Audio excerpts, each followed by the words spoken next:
Now at some point in your life, you may have heard this quote from Wayne Shorter saying, "You can't rehearse the unknown." And there's a lot of truth to that. How exactly can you practice improvisation? Improvisation, in my opinion, is the art of spontaneous composition, creating something new from nothing, or maybe from something, but basically kind of not playing what's written on the page and kind of going against your preconceived notions about how something sounds and creating something entirely new, entirely something different. So that being said, how do we practice improvisation? Hey, what's going on everyone? This is Nick. Today I'm going to be giving you 4 tips on how to practice improvisation.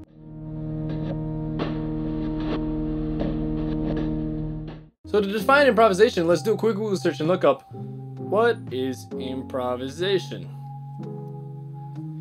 So improvisation is the act of improvising. So let's look up, what is improvising? So to improvise is to create and perform music, drama, or verse spontaneously or without preparation. So how do you prepare to improvise when improvise is the act of being unprepared? You can't rehearse. Well, I'm going to go over a few tips today on how to do that and how I do that. Another big part of it is just getting comfortable with the act of improvising. A lot of people are very hesitant to improvise, or they're really uncomfortable. It's really scary. And to get over that, you just kind of have to do it over and over and get used to the feeling of improvising. It's like the same way that if you have a conversation with your friend, you don't script out the whole conversation before you have the conversation. You're just like, hey, what's up? And then kind of the natural course of the conversation happens. Sometimes you might have an agenda. Maybe you're like, oh man, I was playing Tony Hawk Pro Skater 3 and I beat this level and I want to tell my friend. I say that because there's a moment in my childhood where I wanted to tell my friend about that, and my mom was like, don't tell your friend about that, he doesn't care. And I was like really bummed out, and I was like, I'm gonna tell my friend anyway. But anyway, the other side of it is being prepared on your instrument. I was once at a Kendrick Scott masterclass, and he was saying that the music comes from you, not the instrument. You are the instrument, and this guitar over here is just kind of like a conduit of your thoughts and like kind of like a transmitter of your ideas through music. And in order for us to be able to do that with the guitar, we have to really practice at it, and we have to get really comfortable with it and get acquainted with it, and we have to give it the proper care it needs, you know. If I don't practice for 3 months and I grab my guitar and try to speak my soul, I probably can't physically do that. So I'm going to talk about some of the practical things you can do to get better improvising, which will hopefully inform your subconscious and help you get better at improvising. So the first thing to practice is chord spelling. So essentially what that means is arpeggios. So for this, I'm going to take the example of a 2-5-1 in C major. Pretty simple. D minor 7, G7, C major 7. And basically what you're going to want to do is be able to play the arpeggios of it starting from the root. So for D minor, we have D, F, A, C. Then for G7, we have G, B, D, F. And for C major, we have C, E, G, B.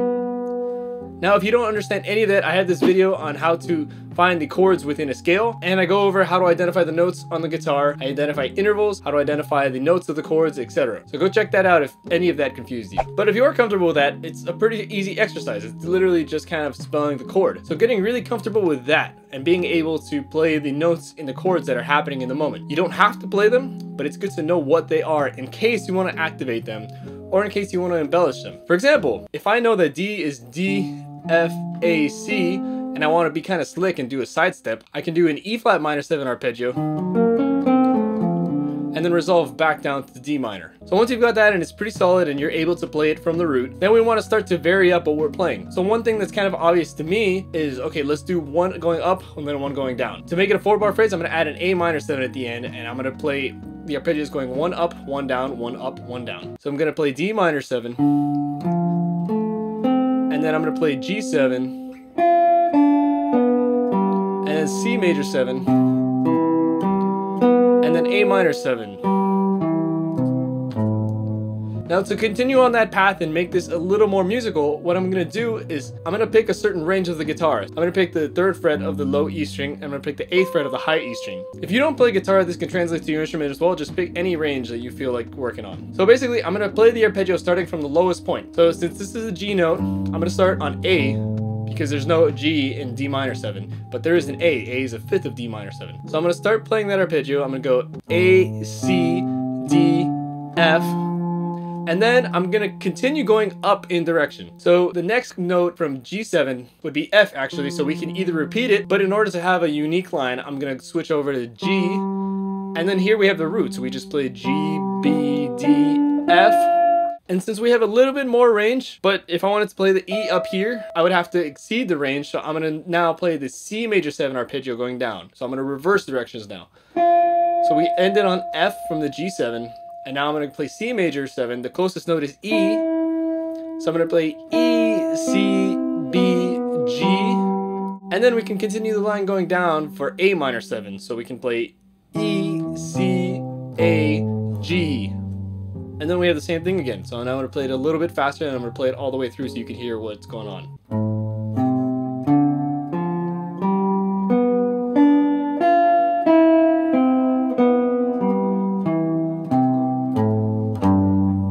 Then once you're comfortable with that, you can remove the range and you can kind of go up and down as you please and alter the line. So I'm going to show you an example of that. At this point now, I'm sort of improvising how this is going to go, but I'm still restraining myself to use only these notes of the chords. So let's try that.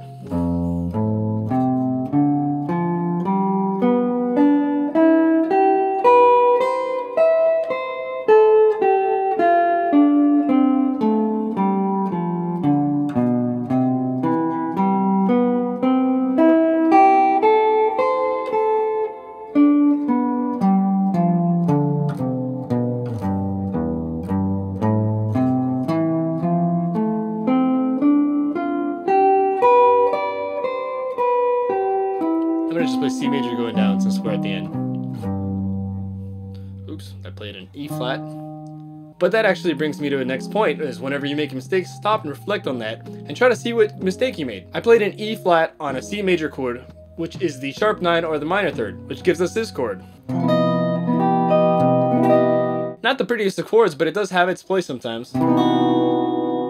So it's good to know that. It's good to know what mistake I made, so that way next time I don't make that note. And if I do make that note, I know what it is, so I can resolve it appropriately. So if you have that down, you can then use the chord spelling method of improvisation. The next one I want to talk about chord scale relationships. I have a bunch of videos, like for example, I have this video called Mode Guide. I have the video I mentioned earlier on how to find the chords in a scale. But basically, seeing a chord progression and identifying what key the progression is in will be of tremendous help. If you don't know the 7th chords within a scale, we have a major 7th chord, we have a minor 7th chord, we have another minor 7th chord, we have a major 7th chord, we have a dominant 7th chord, a minor 7th chord, half diminished chord, which is the same thing as minor 7 flat 5, and a C major 7 chord. The progression we've been using, D minor, G7, C major, is a 2, 5, 1, and if we include the A minor, we have a 6 in the key of C major. So we can use C major for that. And basically, in that instance, you would kind of like play whatever notes within the C major scale that you wanted to. Ideally, you'd be able to hear the notes and kind of like sing a melody and be able to respond to that. But at a fundamental level, it's really just playing the notes in a C major scale and playing in whatever order you want. But if you practice a C major scale straight up like this, it might be kind of hard to get out of that pattern. It might be hard to break away from that. If you need some help with that, there's a video I have on creative ways of practicing the major scale. But if you don't want to watch the video, essentially there's 2 main patterns that I like to practice, which is thirds. So we'd go C, E, D, F, E, G, F, A, G, B, A, C, B, D, C, E, and so on. If you play it fast, it sounds like this.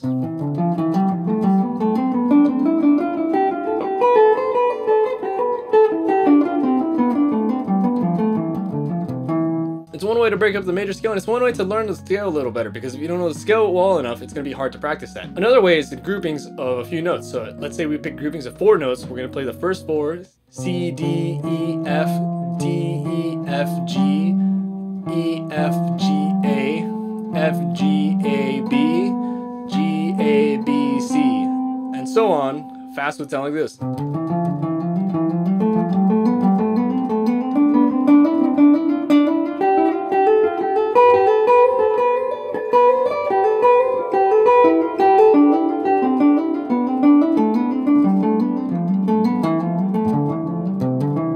So if you can play both of those, then you have 2 things you can kind of rely on when you're improvisation. There are 2 unique scale patterns that you can draw from in order to get kind of inspiration or just different melodic ideas. You can also kind of mutate these ideas, so instead of playing thirds, you can say 4th, 5th, 6th, 7th. 5ths are pretty cool. The same way we did 1 up, 1 down with the arpeggios, we can do that here. We can do triads, we can do triad inversion, and so on. We can change it to 3-note patterns, we can do 5-note patterns, whatever. But basically, it's a way to familiarize yourself within the scale. So this method of improvising is kind of like more like lyrical or like melodic based, because instead of playing vertically, like playing the notes within the chord, you're playing horizontally and you're constructing melodies. It's kind of like if you're playing like a Bach piece, you know. You have these like really nice melodies that go through the scale and they like weave and they voice lead and stuff like that. Anyway, the third tip I have is to transcribe. Now you may hear this a lot, but it's true. Transcription is the best way to learn. One of the best ways. I saw this interview that Mark Turner was doing at NYU where he was talking about how he feels about transcribing. And one of the things he said was, when you're transcribing someone, it's like they're putting their hands around yours, showing you how to play the saxophone. So that's one of the things. You're kind of learning how to improvise through a certain person's lens and a certain person's perspective. And there's a lot to learn from it. It helps you develop your rhythmic feel. It's great ear training, which is really important for improvising. It helps you with like articulation, sound, timbre, dynamics, all this stuff. But really, it's getting you into someone's perspective. Now, I would recommend you don't stop there and really take some of the ideas and try to implement them in your own vocabulary. And there's a few ways to do that. For the sake of copyright and stuff, I'm not really gonna transcribe someone, but for this example, I'm gonna kind of just pick a line that I'm gonna make up and pretend like I transcribed it somewhere. So let's do this one. So if we have that line, basically what we want to do is analyze it. We want to make sure we know what chord it is, so I'll make up a chord out. Let's say I play that over A minor. So in reference to A minor, the first note I played was B. So I played a B over A minor, so we have that ninth relationship. Then I played C, which is the minor third. Then I played E, which is the perfect fifth. G, which is the minor seventh. And then we have D, which is the perfect fourth, or the 11th. C, minor third again. And then B, which is the major seventh again.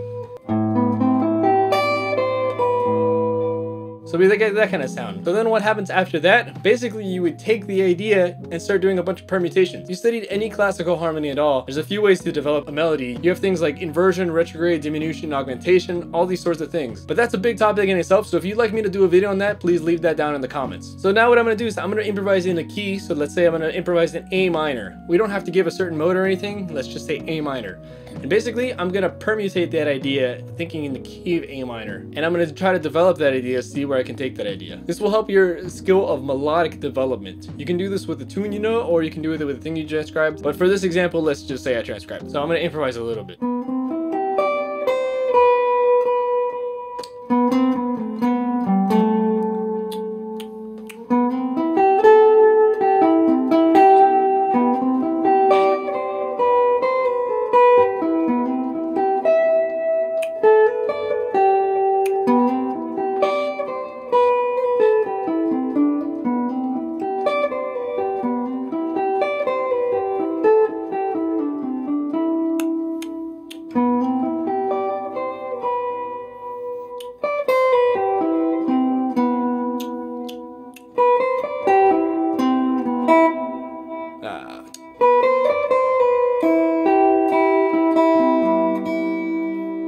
One thing I did towards the end was I took my mistake and I kind of owned it. I heard this in a Kurt Rosenwinkel solo on Minor Blues, where he plays like an open string, and then it's obviously a mistake, but then the next line he starts it on that note and builds it up from there.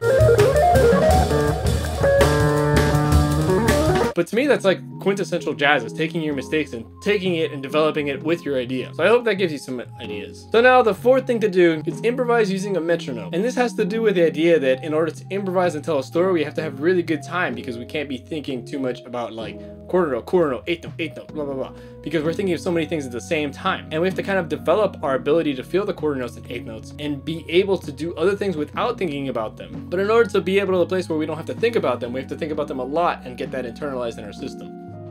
So now I'm going to turn on a metronome on my phone. I'm going to use the app called Tempo. So I'm going to turn on this metronome and I'm going to put it at about 94 BPM. And I'm going to improvise a little bit in a 2-5-1, let's say in C major. Let's do the same thing we've been doing before. 1, 2, 3, 4.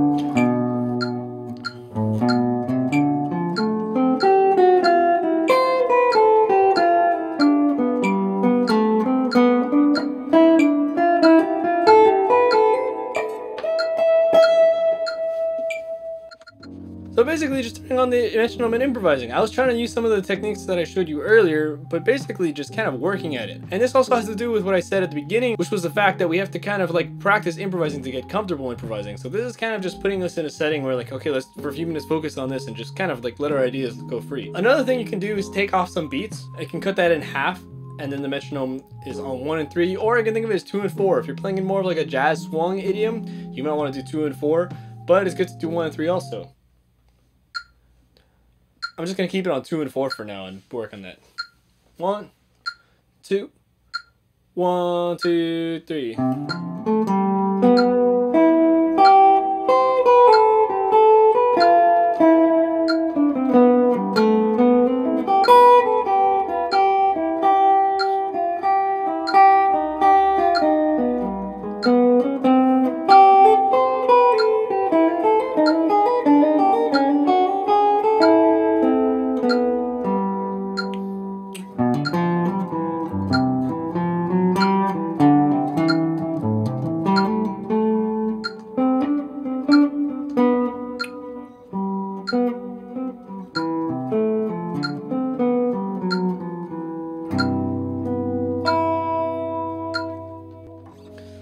So there's tons of variations you can do with that. You can put it only on beat 2, you can put it only on beat 4, you can put it only on beat 1, 3, whatever. You can put the metronome on dotted quarters, on quarter note triplets, you can do all these sorts of rhythms. But basically you're strengthening your rhythmic feel and you're kind of putting yourself in a situation where you have to improvise. And also, unless you're playing with a backing track, you don't have any kind of chordal accompaniment, so you have to hear the chords in your head, which is like a great ability to have. If you can keep a form going and hear the chords in your head and have all the parts going on and you don't need any other support other than a metronome, then you're in a good place. But that's about all I have for you today. I really hope you've enjoyed. If you have any comments or suggestions on what video you want me to do next, please leave a comment. I love hearing people's thoughts and I respond to all the comments, and I really want to know what kind of videos that you guys are interested in looking for. So if you've stuck around so far, thank you so much for watching. If you've enjoyed this, please like and subscribe, help me support me out and catch some new videos. I got new videos coming out every Monday and Thursday. So if this sort of thing interests you, please subscribe, and I hope to see you again. And again, thank you so much for watching, and I will see you next time.